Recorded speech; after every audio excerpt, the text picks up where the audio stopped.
Hi, it's Mairead here from Arra Veterinary Clinic, and today we're here to go through everything puppy related.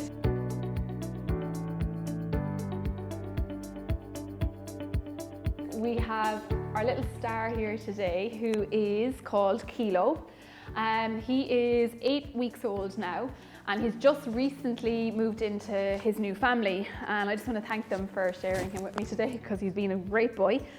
So with puppies, it's really important to look after not only their physical well-being, which your vet will help you do, but their emotional well-being. And because I think it's so important to look after the emotional well-being, I'm going to go through that first, and we're going to highlight lots of little things that can help you have a happy, balanced puppy. So one of the first things that I always suggest to have a happy puppy is crate training them. So everything good happens in the crate. Nothing bad ever happens in the crate. And we can see here that Kilo, we'll give him a little bit of a treat. So all I'm using as treats is his own kibble at the minute because he really likes it. So everything good happens in the crate. Never pick your puppy up and put them in the crate and let them wander in of their own free will. We'll take this out of the way. He loves this bed. We'll take it out of the way though. So let them wander in themselves and explore. So they get nice rewards for going into their crate. Always reward them for being good in the crate. So if he starts crying or he's not happy there, try to ignore that, and when he's settled, then you can open the door. At this stage of the training for Kilo, I would never close the door on them. I would let them go in and out of their own free will. So basically everything good happens in the crate. So he can play in there, he can rest in there. So you see he's quite happy to go in and out there himself. We'll give him some nuts now that he's gone in, so he learns. So I'd feed them in the crate, I would do everything in the crate. The second thing is routine, routine, routine. So puppies are like babies. So routine is absolutely key. You put them in the crate, let them have their sleep, nap time, wake up, food time, bring them out to the toilet to pee, playtime, and then put them back into their crate again. So this can be done over and over throughout the day, and they'll learn. Then he's absolutely brilliant now. Like, he'll go in there and he'll have his little nap in the crate, and when he's awake, then it's time to bring him out to pee. So he hasn't had any accidents in his crate because they don't like to wet their little sleeping area. But if you left him in there too long, he's obviously going to have an accident. So that's all about crate training. Well, there's a lot more to it, and hopefully at some stage we'll get a video done of that as well, a full one. Playtime then. So it's really important to do a little bit of playtime with them, but incorporate it as a bit of training. So always rewarding. I find it really handy to use their own kibble as treats and give it to them out of your hand so that they learn where it's coming from. Good boy. And this is where you can start training them little things about sitting and all that. But it is important that they have a few minutes of playtime, or even 10-15 minutes of it, and that will tire them out to go back for nap time. So there are just a few little things about the emotional well-being. Sometimes people, when they get new puppies, they think they're little teddy bears and they want to hold them like this all the time, and they want to cuddle them, and they never leave them by themselves. It's really important that they have time by themselves. So this is where they'll be in their crate and they even have 15-20 minutes where nobody's rubbing them, nobody's petting them, because there is going to be times in the day where you need to leave them by themselves, and we don't want it to lead to separation and anxiety. So it's really important that they have downtime. Don't be constantly having them up in your arms, carrying them around, especially if you have a lot of kids around and they're being passed from one person to another. Again, they're like a baby.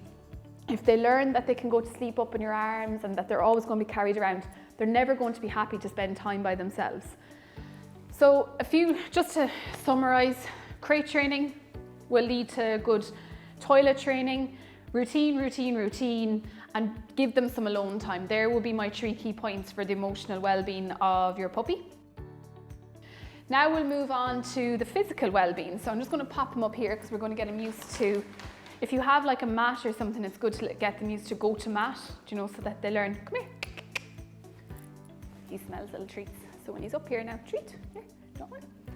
Okay, so a few important things when you're picking up your new puppy. So you can see this guy here has a lovely clean coat. Just a quick run through on signs of health in a pup when you have them. So we'll start with nose to tail. So you want to have a nice, moist, clean nose, which this little boy does. He wants his nut. Here. Do you want this? Ears, again, nice, clean ears, no redness, which he has here as well. Here, will we get you? Do you want this? So then their eyes, again, nice, clear eyes. He has no discharge there from his eyes. Always open their mouth and make sure that they don't have a thing called cleft palate. So this is a little gap in the roof of their mouth. He is perfect. Then you're going down along him. So his nails, have a little look and make sure all his nails are okay. The main thing then on their tummy that you want to look for is things called hernias. So that could be around his belly button where there's a little swelling or a protrusion. This little boy doesn't have any, so he's very good there.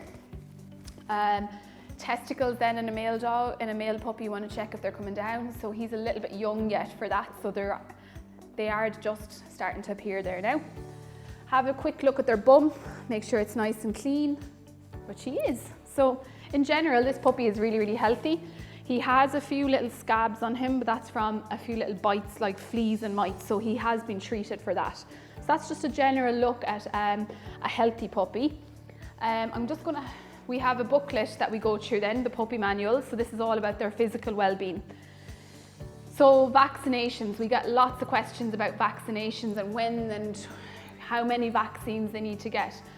So the recommendation is, so core vaccinations are vaccinations that puppies require. So this will be against distemper, hepatitis, parvo and lepto. So they require at least 2 vaccinations, and the second vaccine must be given to a puppy after the age of 10 weeks. If it's given any time before that, it needs to be repeated again. So ideally a puppy should be vaccinated maybe about 8 weeks and 11 weeks, that kind of time frame. So then there's optional vaccines. We have our kennel cough, which we always recommend to get done because they need it if they're meeting other dogs. And then the other vaccine is rabies. Rabies vaccinations are only given if you're planning on traveling with your pup. So they're the vaccines, and then we have a look. So the next one, he's reading it now. The next one is parasite control. So worming your puppy is really, really, really important. I can't emphasize how important it is to worm your puppy. All puppies are born with a roundworm burden. So you have to worm them. So every 2 weeks until they're 3 months old. And then after that, every month until they're 6 months old. Really important. Fleas, ticks, mites, depends on what product you're using. You can use it from 7 to 8 weeks old. And then depending on the product, maybe it's monthly after that. So that's your worm, flea and tick. And then go on to the next. Microchip. So microchips can be done from 7 weeks old. I wouldn't recommend it any earlier than that because it's very hard on the poor little puppies earlier than that. This boy is fully microchipped already. If you look at our other YouTube videos, we have a video up of microchipping a puppy and you can see how easy it is. It doesn't take very long and it's absolutely compulsory. By law, every pup has to be microchipped.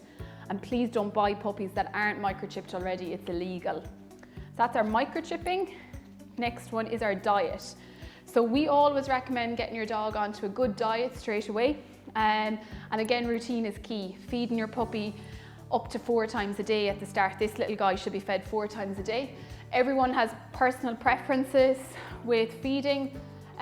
This boy is on the Royal Canin and he's doing quite well on that. And if you feed them regularly at a set time, their poos become regular in that as well. So again, like I was saying earlier on, these can be used as treats.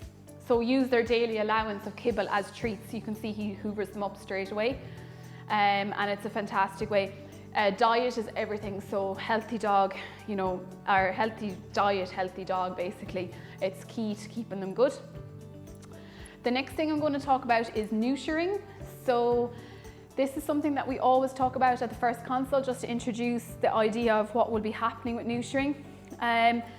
New statistics come out every day about when dogs should be neutered and when breeds should be neutered. So the best thing is to talk to your vet about your particular breed you have and when is best to neuter that breed. These little guys can be neutered from 6 months on.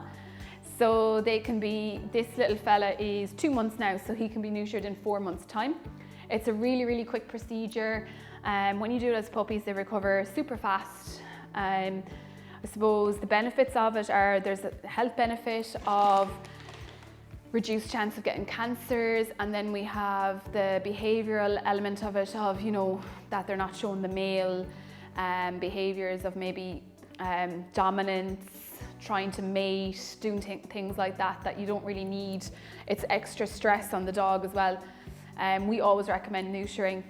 Finally, I just want to talk a little bit about insurance. So I would not have a puppy without having health insurance for them. It is so important to have health insurance. If something happens to your pup tomorrow, you need to have that assurance there with your insurance that somebody is there to help you out. Some operations can cost up to 2,000 to 3,000 euro, and the other part that's insured is public liability. So if in the unfortunate event that your pup or your dog is involved in a road traffic accident, you may need public liability to cover the costs of that as well. So for me, it's a necessity. It's not if or how, it's a necessity, and we would definitely always insure any dogs. So the final thing is training. So I've mentioned training again in this little book that we have, because statistics show that after the age of 2, that 45 to 50% of these dogs are in pounds at that stage. And that's generally due to poor training and poor behaviour. So it's so fundamental to getting your puppy trained properly and to getting a happy, balanced pup that he won't end up being given away and in a new home before he's the age of 2. It's paramount to crate train them. It's not cruel. Do it in a way that they learn slowly, and counter conditioning them to it is the way to keep them happy. And again, I'll finish off by saying routine, routine, routine. So I hope that you found this video helpful, and if you have any questions or anything like that, we're happy to answer. And we do have some more videos on our YouTube channel, like microchipping and vaccinating, that will show you how those happen. And I have this available if anyone wants it. We can email it or in PDF form. So it's just a puppy manual that I've written myself. And I just want to say that Kilo is a very good boy, aren't you? Thank you.